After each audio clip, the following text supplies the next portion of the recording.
A veces el enemigo se percibe como distinto y feo porque es de clase inferior. En la Ilíada, Tersites, visco y cojo de un pie, sus hombros corcovados se contraían sobre el pecho y tenía la cabeza puntiaguda y cubierta por rala cabellera. Es socialmente inferior a Agamenón o a Aquiles y, por consiguiente, envidioso de ellos. Entre Tersites y el personaje de Franti de Edmondo de Amicis hay poca diferencia. Ambos son feos. Ulises golpea hasta hacerle sangre al primero y la sociedad condenará a Franti a la cadena perpetua. Tiene a su lado a uno de rostro descarado y triste que se llama Franti, al que ya habían expulsado de otra escuela.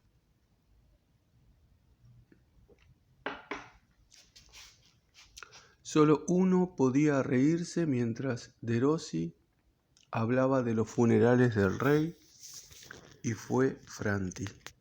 Yo lo detesto. Es malo. Cuando viene un padre a la escuela a regañar al hijo, él goza. Cuando alguno llora, él ríe. Atormenta a Crossi, porque tiene el brazo muerto. Se burla de Precoci, al que todos respetan. Se burla hasta de Robetti, el de segundo que camina con muletas por haber salvado al niño. Provoca a todos los más débiles que él, y cuando llega a los puños se enfurece y trata de hacer daño. Hay algo que produce aversión en esa pequeña frente, en esos ojos turbios que casi nadie esconde bajo la visera de su boina de hule. No le teme a nada, se ríe en la cara del maestro. Cuando puede, roba. Niega con una cara impávida, siempre está peleando con alguien. Lleva a la escuela unas agujas para achuzar a los vecinos. Se arranca botones de la chaqueta y se los arranca a los otros y los apuesta. Tiene morral, cuadernos y libros descosidos, rotos, sucios, la regla rota, la pluma carcomida, las uñas roídas, la ropa llena de manchas y rasgaduras que se hace en las peleas. Algunas veces el maestro finge no ver sus canalladas y él las hace peores. Intentó tratarlo de buena manera y él se burló. Le dijo palabras terribles y él se cubrió el rostro con las manos como si llorara. Pero reía. Entre los portadores de fealdad debida a su posición social están, obviamente, el delincuente nato y la prostituta. Ahora bien, con la prostituta entramos en otro universo, el de la hostilidad o el del racismo sexual.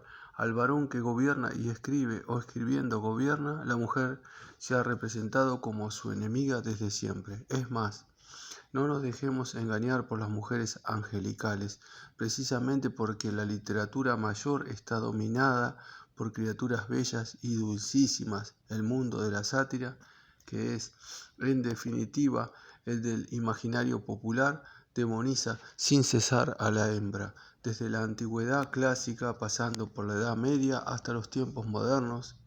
Para la antigüedad me limito a Marcial.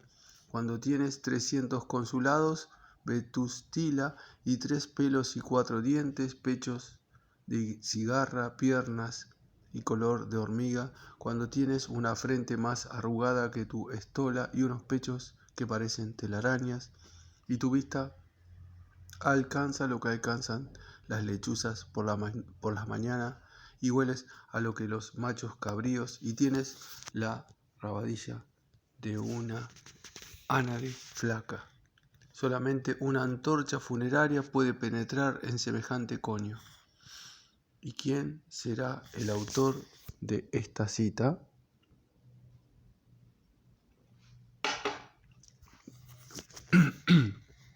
La mujer es un animal imperfecto. reconocido por 1000 pasiones desagradables y abominables, solo de pensar en ellas, por no hablar de razonar de ellas. Ningún otro animal es menos limpio que ella.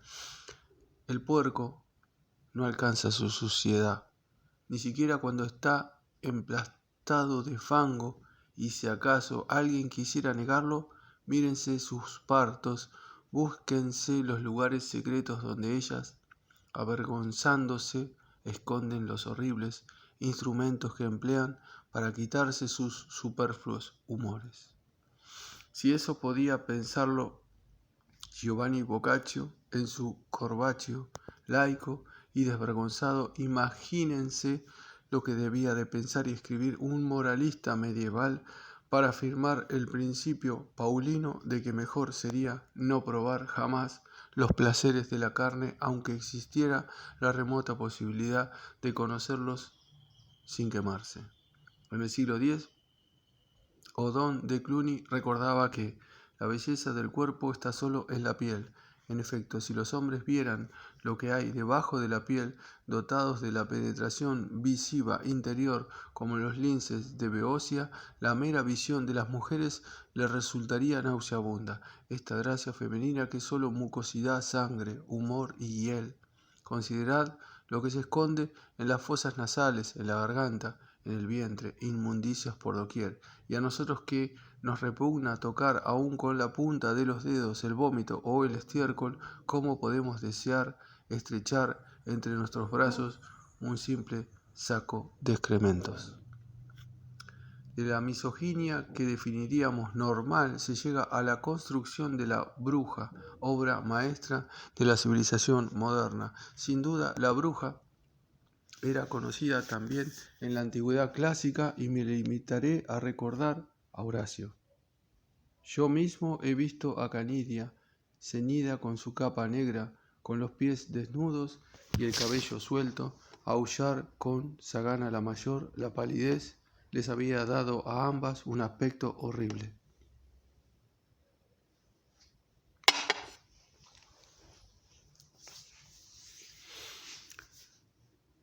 Pero tanto en la antigüedad como en la Edad Media se habla de brujas y brujos, más que nada como referencia a creencias populares, como incidentes de posesión episódicos a fin de cuentas. Roma no se sentía amenazada por las brujas en los tiempos de Horacio, y en la Edad Media aún se pensaba que, en el fondo, la brujería era un fenómeno de autosugestión.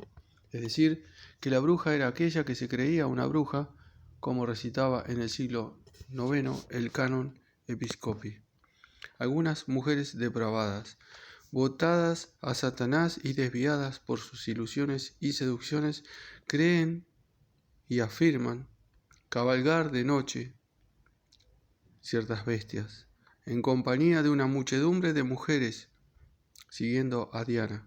Los sacerdotes deben predicar constantemente al pueblo de Dios que eso es absolutamente falso y que tales fantasías no las despierta el espíritu divino en las mentes de los fieles, sino el espíritu malvado.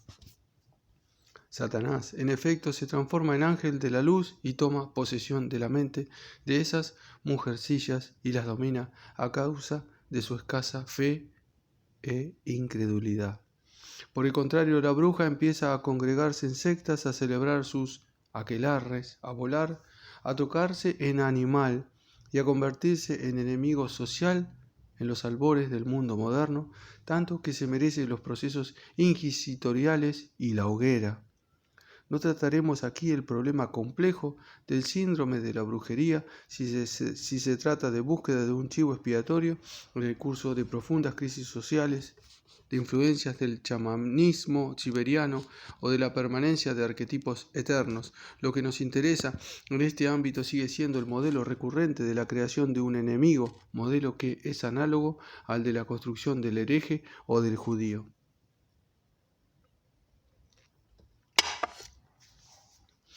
Y no basta con que hombres de ciencia como Gerolamo Cardano, de Rerum Varietate 15 en el siglo XVI, avanzaran sus objeciones de sentido común.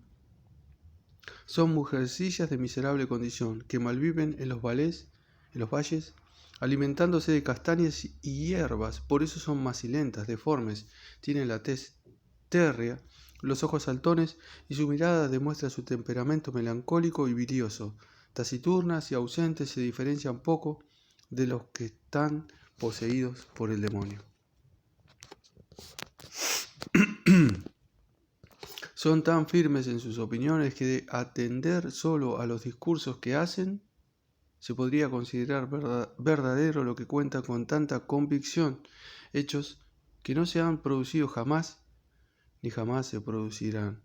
Las nuevas oleadas de persecución empiezan con los leprosos. Carlo Ginzburg recuerda que en 1321 los quemaron en toda Francia porque intentaron matar a la población envenenando aguas, manantiales, pozos.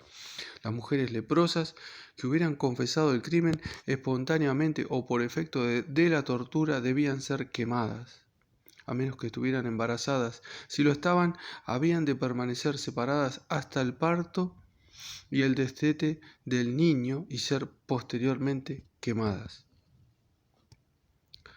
No resulta difícil identificar aquí las raíces de los procesos a los que contagiaban la peste, a los manzonianos untadores. Ahora bien, el otro aspecto de la persecución citada por Ginzburg es que automáticamente a los untadores leprosos se los relacionaba con los judíos y los sarracenos. Varios cronistas referían voces según las cuales los judíos eran cómplices de los leprosos y por ello a muchos se los quemaba con ellos. El populacho se tomaba la justicia por su mano sin llamar ni al preboste ni al bailio. Encerraban a la gente en su casa junto con el ganado y los muebles y los quemaban. Uno de los jefes de los leprosos habría confesado haber sido corrompido con dinero por un judío.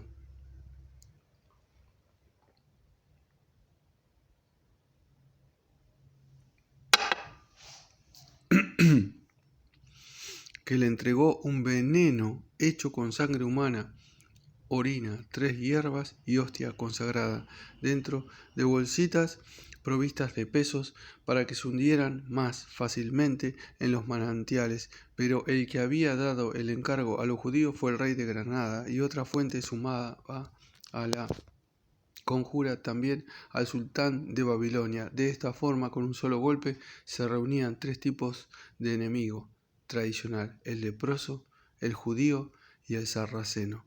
La remisión al cuarto enemigo, el hereje, lo proporcionaba el detalle de que los leprosos convocados tenían que escupir sobre la hostia y pisotear la cruz. Más tarde, rituales de ese tipo serán practicados por las brujas. Si en el siglo XIV aparecieron los primeros manuales para el proceso inquisitorial que apuntaba a los herejes, como la práctica Inquisitionis Hereticae Pravitis de Bernardo Gui o el Directorium Inquisitorum de Nicolás Aymerich en el siglo XV, mientras en Florencia Marsilio Ficino traduce a Platón por encargo de Cosme de Médicis, y según una conocida parodia goliardesca, los seres humanos se disponían a cantar Che Sorievo, siamo fuor del medioevo. Qué alivio, de la Edad Media hemos salido. Entre 1435 y 1437 aparece, se publica posteriormente en 1473, el Formicarius de Nider, donde por primera vez se habla de las distintas prácticas de brujería en sentido moderno.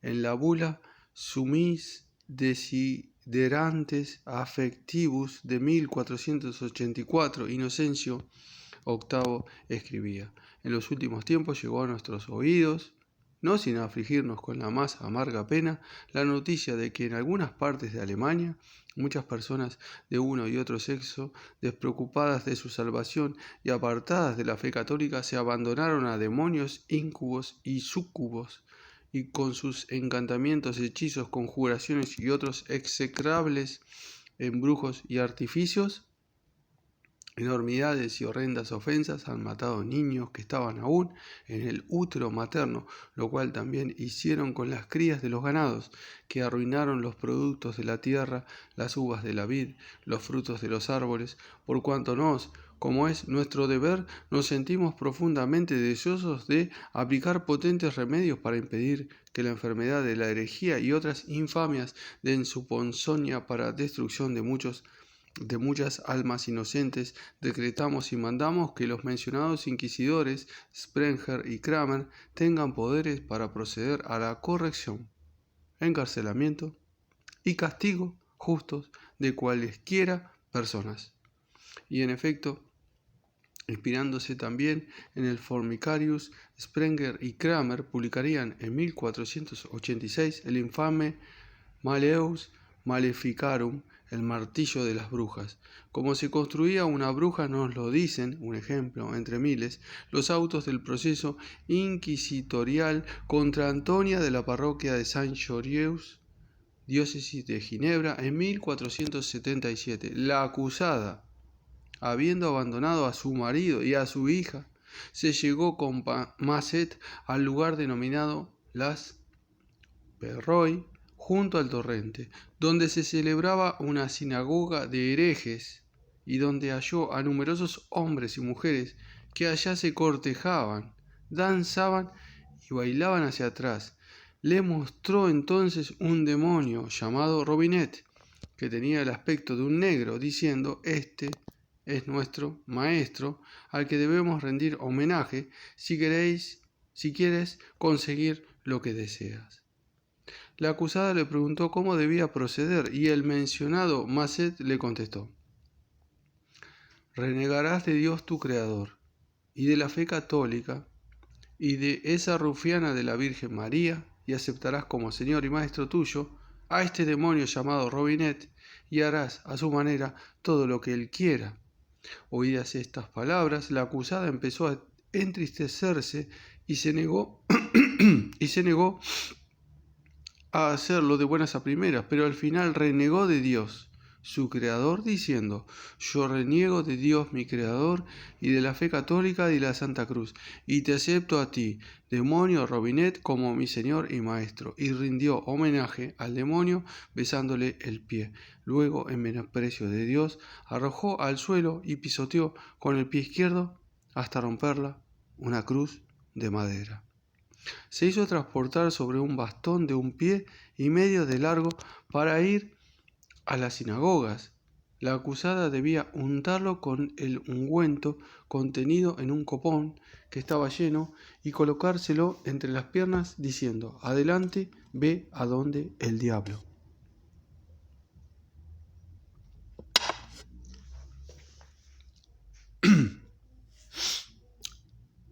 E inmediatamente era transportada por el aire con un movimiento rápido hasta el lugar de la sinagoga. Confiesa también que en ese lugar comieron pan y carnes, bebieron vino y volvieron a bailar. Entonces, habiéndose transformado el susodicho demonio, su maestro, en un perro negro, lo honraron y reverenciaron besándolo en el trasero. Por último, el demonio, habiendo apagado el fuego que allá resplandecía de llamas verdes que iluminaban la sinagoga, exclamó con gran voz: «Meclet, Meclet», y a ese grito yacieron animalmente los hombres con las mujeres y la acusada con el susodicho Masset Garin.